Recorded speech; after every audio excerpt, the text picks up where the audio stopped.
Shalom bien-aimés dans le Seigneur et bienvenue dans votre émission, notre émission, les temps des disciples. Et moi, c'est votre serviteur, le pasteur Bill Kisembe Amissi. Et par la grâce de Dieu, aujourd'hui, je répondrai à la question que la majorité des personnes m'ont toujours posée. Comment reconnaître un vrai chrétien? Ou quelle est la différence entre ceux qui se font passer pour être chrétiens, mais qui ne le sont pas? Et aujourd'hui, vraiment, je répondrai à cette question. Et avant la fin de cette émission, je suis sûr et certain que vous saurez qui appelé chrétien et qui appelé seulement croyant ou je ne sais qui. Ok, nous commençons sans pour autant tarder. Nous commençons à partir du verset, je dirais quoi, Jean chapitre 8, du verset 30 jusqu'au verset 32. Mais à la maison, vous pouvez commencer à partir du verset 28 et vous allez comprendre. J'ai lu au nom de Jésus-Christ de Nazareth. Comme Jésus parlait ainsi, plusieurs crurent en lui. Et il dit aux Juifs qui avaient cru en lui, si vous demeurez dans ma parole, vous êtes vraiment mes disciples. Amen. Ici, j'aimerais vraiment donner la différence qui est là. Nous devons comprendre quoi? À l'église ou partout, vous croisez deux catégories de personnes. Vous croisez des disciples et vous croisez aussi des croyants.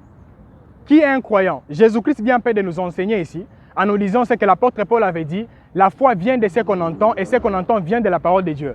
Parce qu'ici, au verset 30, la parole de Dieu nous dit, comme Jésus parlait ainsi, plusieurs crurent en lui. Ça veut dire, ils ont compris cela, ils sont devenus des croyants.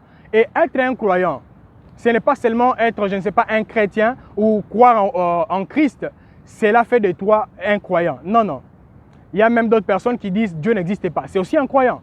Pourquoi? Parce qu'il croit dans quelque chose. Même dans le livre de Jacques, la parole de Dieu nous dit que même les démons, c'est aussi des croyants parce qu'ils croient à l'impuissance de Dieu et ils tremblent. Maintenant, ce que j'aimerais vous dire, appeler tout le monde chrétien, vraiment c'est une erreur. Et ici au verset 31, lui-même il dit, et il dit aux Juifs qui avaient cru en lui, ça veut dire les personnes qui ont accepté son message.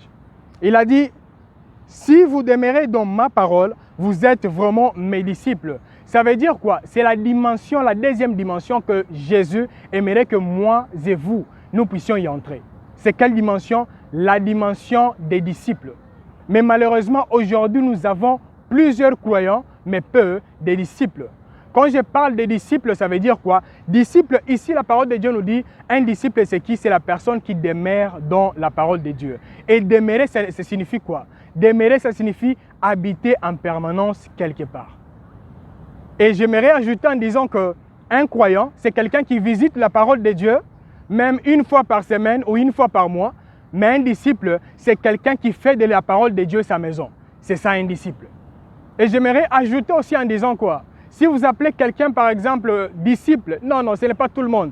Pourquoi? Parce que dans le nom d'abord disciple, nous avons discipline. Maintenant, toi tu te dis tu es un disciple, mais tu ne sais pas discipliner tes yeux. Tu regardes tout ce que les païens regardent. Tu n'es pas un disciple. Tu écoutes tout ce que les païens écoutent. Tu n'es pas un disciple. Tu vas partout là où les païens vont. Tu n'es pas un disciple. Un disciple, c'est lui qui sait dire, comme l'apôtre Paul disait, tout m'est permis, mais tout n'est pas utile. C'est ça un disciple. Il sait se mettre des barrières disant que je sais que ça c'est bon, mais ce n'est pas mieux pour moi. Moi, mon Seigneur me dit ceci, et je ne peux que suivre ce que lui veut que je puisse faire. Pourquoi? Parce que le mot d'abord disciple signifie quoi? C'est lui qui est en train, je dirais quoi, suivre, il suit quelqu'un et il veut devenir comme lui. Ça veut dire un disciple a une personne comme modèle, une personne comme maître.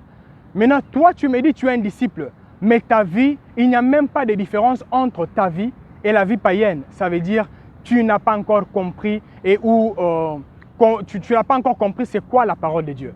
Et si nous descendons maintenant au verset 32, que tout le monde, vraiment dans plusieurs églises, nous répétons cela, mais la majorité des personnes n'ont pas encore compris ces versets-ci. Le verset 32 nous dit ceci, vous connaîtrez la vérité et la vérité vous affranchira.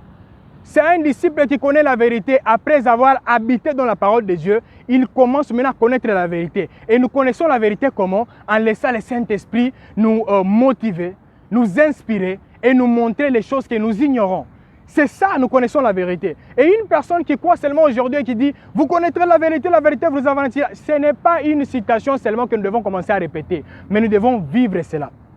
Et la vérité, nous la connaissons comment? C'est quand plus nous passons le temps dans la méditation.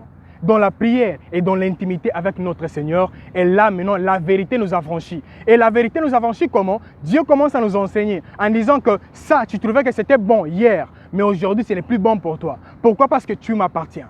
Parce qu'un disciple, c'est une épouse. Parce que Jésus-Christ appelait ses disciples l'épouse du Seigneur. Et une épouse, c'est qui? Il y a une différence entre une épouse et une femme libre. Une épouse, c'est quelqu'un qui se met des disciplines, qui se dit, j'appartiens à quelqu'un, je porte son nom. Alors, même si je n'ai pas de bague, je dois savoir comment me comporter parce que partout où je vais, je dois demeurer dans la fidélité à mon époux. C'est ça une épouse. Et c'est même ça un disciple. Et même si nous lisons très bien, vous allez lire à la maison, dans le livre des Actes des Apôtres, la parole de Dieu nous dit que c'est dans Antioche qu'on a appelé pour la première fois les disciples chrétiens. C'est pourquoi je vous ai dit au début que c'est une erreur d'appeler tout le monde chrétien. Pourquoi? Parce qu'on a appelé des disciples chrétiens, ce n'étaient pas des croyants chrétiens. Pourquoi? Même Jésus-Christ, avant de partir, il a dit quoi? Allez faire de toutes les nations des disciples. Il n'a pas dit allez faire de toutes les nations des croyants. Pourquoi? Parce que les croyants, c'est le premier niveau dans les choses de Dieu. Mais les disciples, c'est la deuxième dimension. Et cette dimension, c'est la dimension qui plaît à Dieu. Parce que c'est une personne qui reçoit pour donner aussi aux autres. Afin que les autres soient transformés à l'image du Dieu puissant. C'est ça un disciple. Maintenant, si vous appelez tout le monde chrétien, et nous prenons d'abord les noms chrétiens. Dans les noms chrétiens, nous avons Christ. Et Christ signifie quoi? Christ signifie le oint de Dieu. Maintenant, imaginez-vous, vous appelez quelqu'un le oint de Dieu, mais qui va dans des boîtes de nuit. Oint de Dieu. Un oint de Dieu qui divise des mariages. Oint de Dieu. Maintenant, j'aimerais vous dire, à partir de maintenant, vous devez discipliner aussi vos bouches. Vous ne devez pas appeler tout le monde chrétien. Il y a d'autres personnes, à partir d'aujourd'hui, commencez seulement à les appeler croyants. Parce que, comme je l'avais dit au début, même les diables et les démons, ce sont aussi des croyants parce qu'ils croient aussi en quelque chose. Et nous aussi, qu'est-ce que j'aimerais vous dire? Jésus-Christ, même avant, je dirais quoi, quand il parlait à ses disciples, qu'est-ce qu'il a dit? Il a dit, la moisson est grande, mais il y a peu d'ouvriers. Un disciple, c'est un ouvrier.